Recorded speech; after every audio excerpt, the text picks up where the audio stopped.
Obviously, Barcelona against Benfica is one of them. Barcelona leading the tie 1-0 after the first leg. Now it comes back to Montjuic, but it could be a tough one, Ian Darke. They didn't play at the weekend due to tragic circumstances, and obviously they'll be wanting to go out, as they're saying, to do it for their team doctor, who tragically passed away, but it might be difficult for them too.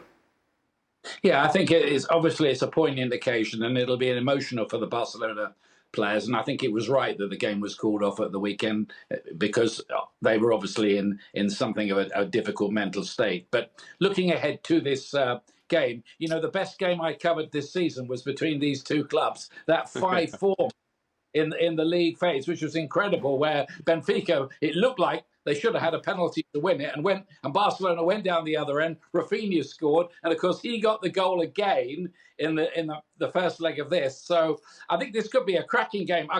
Benfica are pretty high regard for them. I think they'll make a fight of it, but you couldn't really back them logically, I think, to take it away from Barcelona when the game is being played at Barcelona's, well, not their home, but their temporary home. Yes, their temporary home. So Ian Darke is picking Barcelona. Are you picking Barcelona? I am. Listen, to Ian's point, Barcelona back in Barcelona, I lead to defend.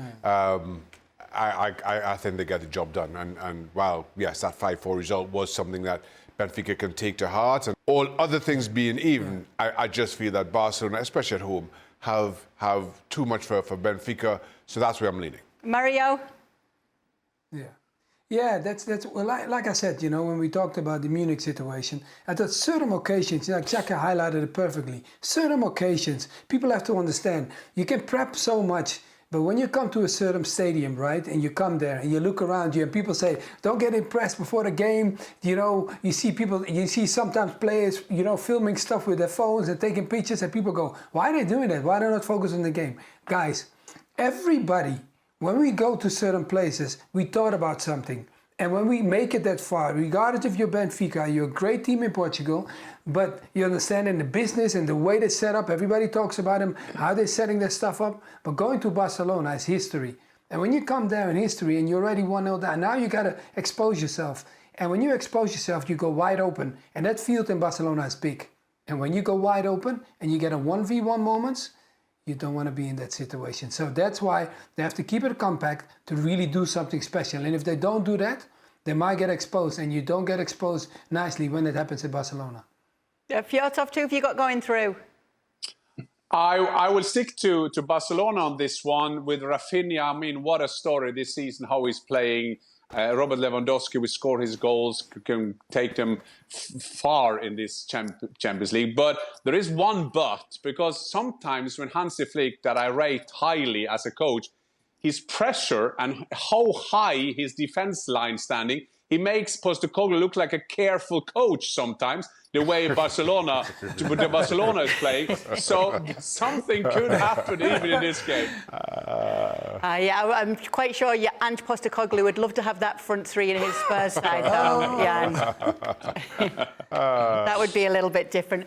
So that's one of the games. Another game that is coming up as well is Feyenoord against Inter. We'll take a quick look at the odds for that one. Oh, yes, there we go. Yes, this is the other game. Inter bringing a 2-0 lead back to San Siro. Pretty heavy favourites.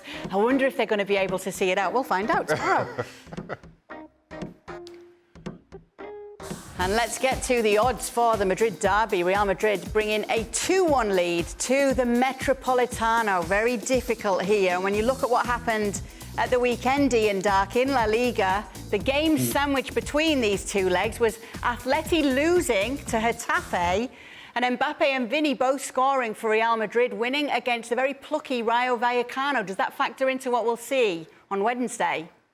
I'm not sure it does. I think you've seen all around Europe, and Kay, you've been describing those results, those weird results in Germany with Bayern messing up and Bayer Leverkusen. I think it's the same with Atletico. And it was too deep. When you sit too deep, you're almost inviting the team that is more based on, you know, power and fight. You play them in an advantage position, and that I think that Getafe took the advantage from it. But when you play against Real Madrid and you do that, it could help you, but you have to be careful, because those guys, you understand, they open you up and then invite you to a situation. That's why the first game, you understand, it was almost like Madrid kicked off well, Atletico, but then you could see Real was started to take over, and the way they take over sometimes is purely based on speed and pockets, and that is what is Atletico really. I know Simeone has an answer. He likes his fight. He likes to bounce back, but this is going to be a tough fight for him to have. Shaka? Before ball was kicked, I picked Atletico to go through. I picked Atletico to get a draw at the Bernabeu and then win at home. I remember on that same show we had Alex Kirkland on, and he picked Real Madrid, and his reasons were because this is Real Madrid and the Champions League. Nothing other than that said to him that Real would go through. So as we sit now, given what we've seen in the first leg, again, I thought Atletico were trending in the better direction. Real haven't really been themselves, but this is the Champions League. And so I have now changed my tune in that Real, with a lead to defend, even away from home, even a lesser version of themselves, this is just the Champions League, and nobody knows the Champions League like them. Maybe they get a draw at the Metropolitano. That obviously sees them go through.